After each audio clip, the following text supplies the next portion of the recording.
नमस्कार पब्लिक, जय शिवराय. परत एकदा आपल्या नवीन ब्लॉगमध्ये सर्वांचं स्वागत आहे. सर्वप्रथम पब्लिकला दाखवा म्हणलं आपल्या घरावरचा वगैरे व्ह्यू कसा आहे. व्ह्यू वगैरे दाखवला, त्यानंतर आपण आवरून निघालो मंगळवेढ्याला. कारण आपलं मंगळवेढ्याला होतं आज काम. जाता जाता आपल्याला गणेश चव्हाण भेटला. नंतर मी आणि वडील निघालो मंगळवेढ्याला. आपल्या इकडं मंगळवेढ्याची ज्वारी फेमस आहे. मग काय नाही, येता येता ज्वारी वगैरे घेतली, बाकीची कामे वगैरे उरकली, आपण आलो घरी. घरी आल्या आल्या संकेतचा फोन आला आपल्याला. संकेत म्हणला मित्रा पवायला ये म्हणला, दुपारले झाले म्हणला, ऊन पडले काय ना. मग आपण डायरेक्ट गेलो पवायला. पवायला गेल्या गेल्या संकेतनं काय दम खाल्ला नाही, लगेच उडी मारली. त्याच्या मागं आरशा म्हणला मी काय कमी आहे, मग त्यानं पण काय नाही, लगेच उडी मारली.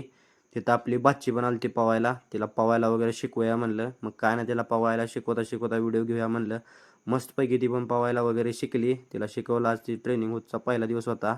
नंतर आपण बी दम खाल्ला नाही, लगेच मुटका मारला. आपण मुटका मारला रे मारला की पाणी असं उसळली जसं काय समुद्रात लाटा झाल्या. पाणी वगैरे उसळ असं जोरात एकदम. मग काय नाही, आरशा बी घसरून पडला मागं मागं. मस्त पवन वगैरे झाल्यानंतर आपण गेलो संकेतचं बांधकाम बघायला, कारण त्याचं बांधकाम चालू होतं. बांधकाम वगैरे बघितलं. बांधकाम एक नंबर झालं संकेतचं.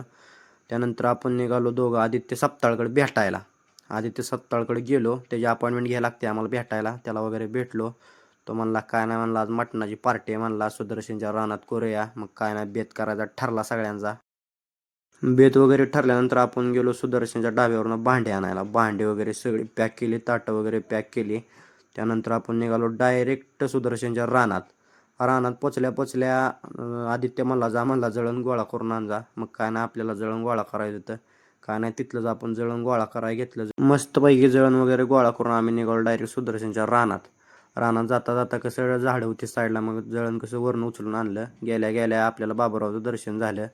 आणि आपण आज मटणासाठी खास इंटरनॅशनल आचार्य बोलवलेला. आपला आदित्य सपताळ म्हणजे इंटरनॅशनल आचार्य बघा, रांजणीचा. का नाही, त्यानं मस्तपैकी मटण वगैरे शिजायला टाकलं. बाबूरावनं वगैरे मसाला वगैरे सगळा मिक्स केला. चूल बारकी असल्यानं आपलं मटण काही शिजेना. मग मटण टाकलं आम्ही डायरेक्ट नेऊन गॅसवर शिजायला. तोच तर म्हणला आदित्य म्हणला मी राहिलेला मसाला वगैरे मिक्स करून घेतो म्हणला. चला म्हणलं मटण शिजते त्यावर काहीतरी मोबाईलवर बघत बसूया म्हणला. मग आम्ही काय नाही, सगळेजण मोबाईल बघत बसलो. तेवढ्यात मटण वगैरे कसं आपलं एकदम टॉपच झालं.